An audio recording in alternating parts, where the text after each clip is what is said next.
because I will be leaving shortly. I will be meeting all your wives. Spouses.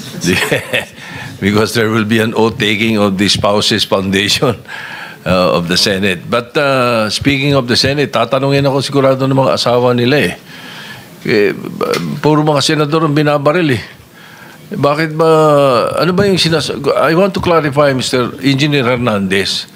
Ano ba yung sinasabi ng abogado mo merong 6 na senador kang babanggitin? Ano ba yun?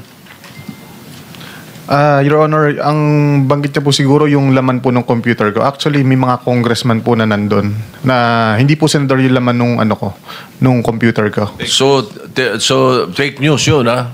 May 6 na senador na nunumbrahan mo daw. Mga congressman yung nasa computer mo. Yes, yung nasa computer ko po, congressman po. Okay, thank you. So fake news nga. O naligaw si Raymond. Diba? Anyway, basta yung ating media, ingat naman tayo sa mga fake news. Kanina umaga, napanood na naman akong fake news tungkol sa sarili ko. Hindi ko alam na nangyari yun Mr. Senate President, I agree with you kasi maraming mga insinuations, nabanggit, Senator Sherwin Gatchalian, Senator J.B. Ejercito, kung sino-sino na lumalabas na pangalan. That's why we need to clarify kasi ikaw ang kinukote nung lawyer.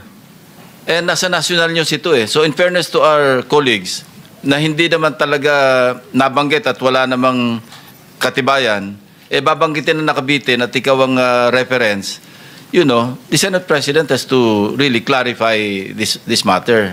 Because this is a sensitive issue. Hindi ba? Imagine, Senate Finance Committee, biglang sasabihin ng lawyer mo na, of course, he did not name names, pero may mga insinuations na sumunod, pinabanggit yung mga pangalan. So for the record, Engineer Hernandez, hindi totoo yun? Hindi po, Your Honor. Alright, thank you. Mr. Chair, follow up ko lang doon. Hindi na, kahit na time ko na. Time mo na yan. May 7 minutes ka. Bryce, during the interview na abogado mo, si Raymond Porton, Attorney Porton, sinabi niya na pinagalitan ka pa daw niya. Bakit ka daw namimili kung sinong sasabihin mo? Totoo ba ito? Hindi po, Your Honor. Ako po ang nagalit sa kanya kasi mali po yung information na lumabas. Ikaw ang nagalit sa kanya? Hindi naman po. Pero sa interview niya, sabi niya, pinapagalitan ka niya dahil namimili ka lang kung sinong ilalaglag mo. Hindi lahat sinasabi mo. Hindi po, Your Honor. Ako po nagsabi kay Attorney Fortune na wag naman maglabas sa information na wala pa naman tayong ebidensya. So sa ngayon, pinalitan mo na si Attorney Porton o siya pa rin? Siya pa rin po, Your Honor. Oh, siya pa rin. Tapos hindi kayo magkakaintindihan. Ano ba ito? Patuloy pa rin ang inyong relationship kahit na nagkababanggaan kayo? Sinabi ko naman po na pag inulit niya pa po, hindi ko na po siya ko-consider, Your Honor. Mr. Chair, may I move that next hearing, Attorney Porton be invited here because mabigat yung sinabi niya, Mr. Chair. Ito'y parang sort of... Consult tayo sa legal kasi abogado lawyer Yeah, we have to invite him as... Lawyer-client relationship. Tingnan natin, tatanong muna tayo sa mga abogado, hindi tayo abogado pareho We have to invite him as a resource person, Mr. Chair.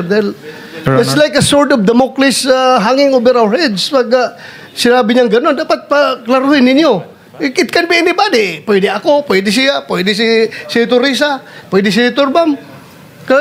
Dapat maklaro ito. Kaya sana maimbitahan si Attorney Porton. I got the feedback. That's confidential yun. That's attorney-client privilege communication. So, pero bakit niya sinabi sa media, Mr. Chair? Ikaw, hamonin mo na lang. Huwag na dito. Thank you, Mr. Chair. Salamat. Pero Mr. Chairman, yung kliyente na mismo, dinideny yung sinasabi ng kanyang abogado. No? So... Sige, Mr. Chair. Sa Soler, Mr. Chair, yung binhanap natin na tao na gumagawa ng